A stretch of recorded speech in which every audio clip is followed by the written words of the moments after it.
tentreme urip nalika iso ngaji lan nyambut gawe halal. Senadyan rejeki sithik nerima pandum saka Allah Subhanahu wa taala. Al-Imam Muhammad bin Idris Asy-Syafi'i nate maringi pitutur kebecikan, wasiat, kesaenan kagem awake dhewe. Imam Syafi'i ngendika tasabbar ala murril jafa'i min muallimin. Sabaro sira nalika nemoni tindak tanduk sing kurang becik saka gurumu, saka Pak Ustadz, saka Pak Kiai, saka Pak Guru ngaji. Fa inna rusubal ilmi fi nafaratihi. Sebab menungso iku ora bakal nemoni ilmu, ora bakal iso nggayuh entuk ilmu nak dheweke melayu saka gurune. Wa man lam yadhuq murra ta'allumi sa'atan tajarra'a dhullal jahli tul hayatihi.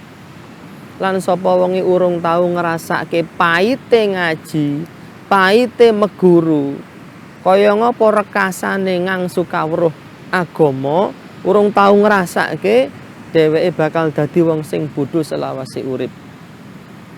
Wa man fatahu ta'limu waqta syababihi fakabbir alaihi arba'an liwafatihi.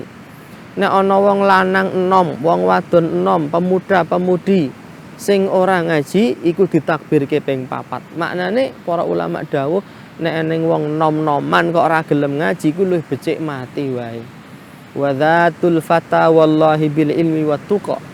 Lan derajate wong enom iku mapan ana nggon ngelmu agama, mapan ana nggon ketakwaane. Fa idza lam yakuna la tibara li dzatihi. Nek ning wong enom kok ora duwe ngelmu agama, ana ning wong enom kok ora duwe ketakwaan, iku nom-noman sing ora duweni harga diri, mboten duweni kamulyan wonten ngarsanipun Allah Subhanahu wa taala. Tetap semangat ngaji terus ngantos dumugi telas jatah yuswa, telas jatah umur. Wallahu taala alam bisawab.